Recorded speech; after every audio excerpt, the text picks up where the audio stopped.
Good Wednesday morning. I'm your host, Craig Flood, recording from Boise, Idaho. And today, Dr. John's going to be answering a question that one of the listeners has written in. I'm going to read you guys that question now. So this question comes from Miguel from Italy. And he says, "Hi, Dr. John. In light of the impact of artificial intelligence, this gentleman has become increasingly curious about its effects on the various aspects of society, especially religion and Christianity." He linked to an article where essentially a sermon was given by ChatGPT, and the question is, can ChatGPT replace a pastor? The concept of this is both fascinating and alarms me, and I found myself grappling with the implications for several months. The bleeding of AI and faith seemed to be a critical development, one that is inspiring and also potentially concerning. John, what are your thoughts on that? Well, AI is going to be very interesting. The world has changed, whether we like it or not.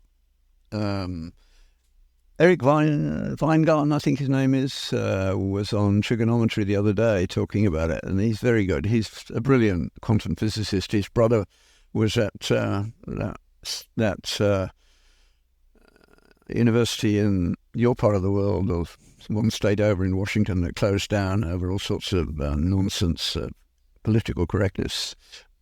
His brother Brett's an interesting couple. But anyway, AI is clearly capable of doing many things better than the people who are currently doing them.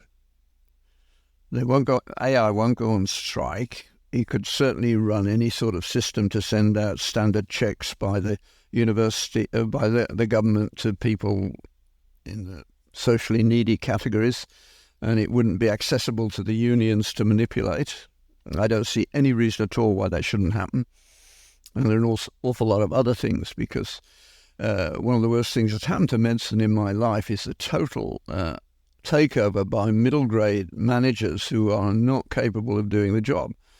The department of medicine that has grown most dramatically in my lifetime is administration. Canada has got the highest administration to physician ratio in the world, and its health system is constantly under problems of finance. The answer is easy: get rid of the middle management and change the system. And AI can do that. So whether we like it or not, our capitalistic world is going to change dramatically. Techniques always do this. Yeah, slavery, which is in the news a lot for angry people to talk about, disappeared in the end because the Brits, leading the way, made it illegal, and then spent a lot of money chasing slavers off the seas. And the bill for that wasn't paid completely until this century. So it's not slavery is not something the British were proud of in the past, but they can be very proud of the amount of effort, the crusade that they ran to make it illegal around the world. But of course, it becomes a lot easier to get rid of slavery when you have machinery. I mean, slavery happened throughout the world, throughout all cultures, because if you wanted to do things on any scale, which you need to do if you want to make money and be rich, you needed workers. And if you could get them for free, that was the best. I mean, the word slave comes from Slavic. The first slaves were white around the Mediterranean, and they came largely from the Balkan Peninsula, but as far away as Britain ended up as slaves for sailing round. Tom Sowell does the best job in making you look at the history, and being black, of course, he can say it more easily than I can. But the Romans, their slavery was brutal, like the Russians in the Gulag. They wanted the slaves to be worked to death. That's what they did, and in the galleys. And the Chinese are undoubtedly doing it too, with slave labor for various things in their multiple prisons. And the Uyghurs are probably being the most damaged in that way. But once machinery comes along, wow, what a change. The Brits had the response. I mean, once techniques came along, weaving as a domestic means of making an income was not viable. It didn't last any time at all. the world changed. In fact, of course, it started leading to the creation of wealth. So many people look at wealth as though it's a zero sum. There's a certain amount of wealth in the world, and if you got more than me, you must have taken it from me. That's utter nonsense. Wealth has been created. You only have to look at the figures for growth in GDP around the world. And it took off once science had come along and started to produce real techniques. So it took off in the 18th century, and with it, growth in population and everything else. But that's a whole nother discussion. But to get back to the main charge of what AI will do, it's another, think of it as technique, as machinery, which it is. I tried it out. I'd written an essay, and then I gave some clues to AI and sent it off ChatGPT, and it came back. And it had two interesting features. One, of course, it picked up a few grammatical errors. There's none in a ChatGPT essay. So smart students who are using it will probably put the odd spelling mistake in there, because that will make the professor or whoever's looking at it think that it wasn't done that way. It's clean, it's usually competent. If you're writing a business letter of any sort, or a standard letter, it will do it as well as you or better.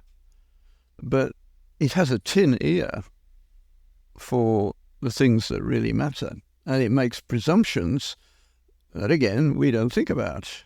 I've yet to hear anybody talk about what it will do to science and technology in our world from a moral point of view, because it presumes that when you are using a large language base to look it up, say in the science area, you're presuming that the scientific literature will be true.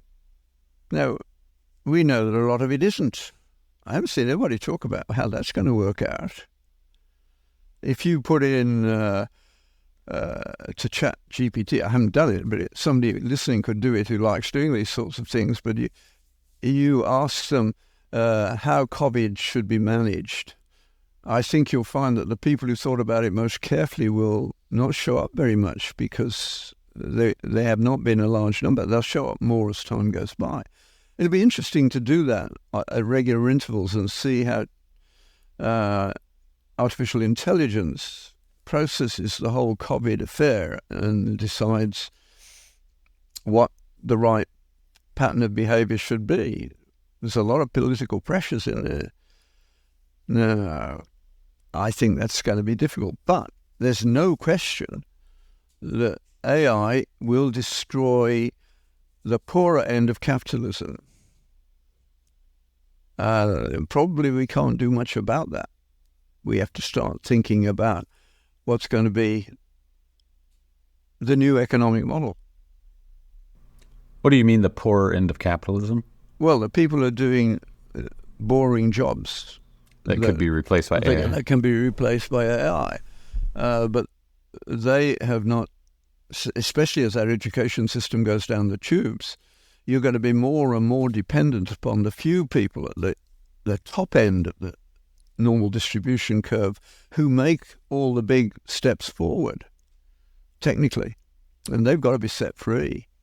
I mean, the Elon Musks of this world, whatever you think about it in so many ways, there's no question the man's a genius. And they're the people who will create enough money for us to be able to look after everybody else. But now we have to think about how we do that. If you want to destroy a man, make him not responsible for his family, because that's where his sense of meaning and purpose comes from. That you look after a family and you raise a family. Well, when the normal way for most people to do that is no longer available to them because it's done automatically by machinery, that's going to be a very different world. Position of saying to people in the early days of putting in pacemakers that you can't drive with this. Yeah. And that meant some people lost their job. That was devastating. It certainly overwhelmed any benefit they got from having a heart that didn't stop and threatened to kill them. I mean, they were just lost as people. Work is a requirement. If we don't work, we don't turn into good people. So that's going to be huge. Now, the question... Real quick, yes, I'm going to keep poking here. How would you define work? well, whatever you do to keep your family going. So a money-generating activity. Oh, yeah, that's the work that matters to most of them. Now, our hobbies come into another category, and that's good because many of those things cannot be done by AI. So if you look around, we're going to have more money to spend on things that can't be done by AI. And nobody's going to be able to look after your electrician for the house or the plumber or those things. That's not going to be done by AI. There's going to be little inputs at various places. The church in particular should be thinking about this. What are we going to do? How are we going to care for our own community when an increasing proportion of them will be living off some kind of welfare system unless some brilliant person comes up with another way of doing this? I don't know what it's going to be. I mean, it's just... You're saying because AI is coming up, it's probably going to displace a bunch of workers because their jobs won't necessarily be needed, which might put them on some kind of welfare system, which then leads me to Elon Musk is a supporter of universal basic income, which is a cash handout distributed to people of a state or a region because their jobs are no longer needed due to automation. So that's kind of what you're talking about here. That's one solution. I mean, and I don't have other solutions outside the church. I do see a solution in the church. What's that? Well, the church in the Middle Ages was the center of everything that mattered. I would much prefer to see not money given to everybody because you need some filtering process, given particularly our current opioid crisis, for instance. If you give everybody a check, it would solve the problem because they'd kill themselves much quicker. But that's not a solution we want because the ripple effect will destroy society as a whole. So you're looking for trustworthy structures now. Here we come to the biggest question of all. I pointed out that AI is going to have difficulty with dealing with the scientific and indeed any literature that has outcomes that are important to other people and truth doesn't. It assumes that when it looks at the large language base, it can sort that out. I'm interested in seeing whether it does. I think Professor Fogel, Robert. Oh, gee, I'm at the stage where names disappear. Professor of economics at Nobel Prize winner in Chicago who wrote a book called The Fourth Great Awakening. He's dead now, but he was concerned about the fact that he didn't trust his students in the most prestigious department of economics in the world, Chicago, at the beginning of this century. He realized that was a problem because at the heart of banking is trust. Without trust, you can't do banking because you get ripped off. The reason the Jews ran the banking system in Europe for so long, so effectively, and still do, not so well because they've lost the strength of Judaism that they had, is that they had been conditioned over many centuries that you must keep your promises. So you could charge whatever interest rate somebody would be willing to pay, but you mustn't charge them a penny more. And you were not allowed to charge at interest to your brother. Now, that made it possible for them to run the banking system because they could be trusted to behave within those rules. They would be very tough businessmen to deal with, but they were reliable and they kept their promises. Now, Darwin's world doesn't give us promise keeping. You can't get promise keeping in a Darwinian world. It doesn't make any sense at all. It's a battle of the genes. The only thing that matters to somebody in that world is, can I get away with what I'm doing and are my genes benefited? So the problems that we have as we go in this direction have much more to do with whether our character can be adequate for the society we're in.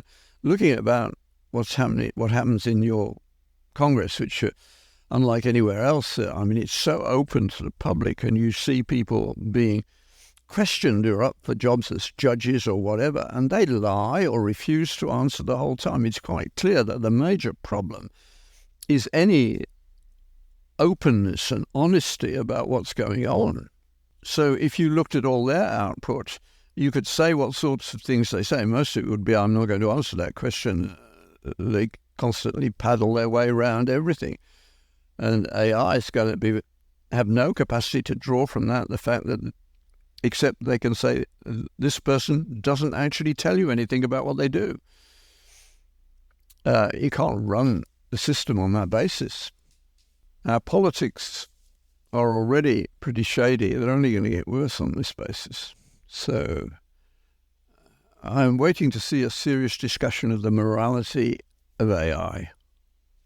How does it deal with a society that has no moral standards or diminishing moral standards? Now, the church, therefore, is the one bit where it should be possible, at least if we are honest about our own history, that we can make a difference. The final question, would you attend an AI church service? No, it won't do it. It won't work because now we open another huge subject which comes into teaching. But Jesus says to Nicodemus, you cannot get to the point where you understand what I'm saying in the way that you want to until you are born of the Spirit. You know, I know, every Christian knows, any genuine Christian, that every now and again God can send a bolt from the blue that hits you between the eyes and stops you dead in your tracks. I presume he could do it through ChatGPT, but there's something about interacting with people being human contact. Here. It is so important. What will be missing from AI is what Polanyi called tacit knowledge, the things that we know but we cannot explain. And they are huge parts and important parts of human life. Falling in love is tacit knowledge. Both of you know when it's happened, but neither of you know how it happened, and you can't really explain it to anyone else. The same applies to conversion. How human relationships develop when you can't describe them, how can AI help with that? It can't. But within the church, where you live together, you know who's strong and who's weak. You don't have to be told that. I love an example from Africa where a missionary went to talk to the Maasai. It's a lovely book. It's on my book list. You have to find it. Irish name, but forgotten the title again. It'll come back just after we stop talking. But he'd been a Catholic priest on the edge of the Maasai area, and like so many missionaries, they built a compound within which they live to their own standards, which are palatial by comparison with the local environment, and that's a problem. But he was concerned that in 100 years or so, there were no converts from the Maasai. So he persuaded his bishop to allow him to go and live with the Maasai for a while, to leave the compound. And then, nomadic, of course. And he found a group who would have him, and he said, I wanted to tell you my story of belief. And they all sat down and listened, and some said yes and some said no. And he, of course, being a very individualistic West person, said to one group that said, yeah, we'll become Christian. And he said, but that guy over there, he's gone to sleep in most of the discussion. And the chief very gently corrected her and said, do you not think that we know who is strong and who is weak? We will become Christian, and he will come with us. Our sense of individualism is very, very recent. And one of the joys of going to Africa is seeing that the idea that the community should play a role in the important decisions in anybody's life it's going to be eroded very quickly. Once you send people off to make money in the city, it's dead. But in the village, it's not. I remember a young man being told that he'd been given a scholarship to go to the US, and he didn't immediately jump up and down. Asked, "You don't seem too excited." He said, "I don't want to get excited until I've talked to the village to see whether they will let me go." Notice the village, the community. There's a lot to be said for that, but also it can lead to a very restrictive society. True. These things are not straightforward. There's a lot more involved. The idea of tacit knowledge that Polanyi brought up, and you can find it in Newbegin's work. It is most accessible for its foolishness to the Greeks would be where I'd start. The world we live in. Thank you, Miguel, for writing in that question. And if you guys want to ask questions to Dr. John just like this, you can find links in the description below, and you can ask Dr. John. In fact, I think it's www.johnpatrick.ca/ask. We'll see you guys next week.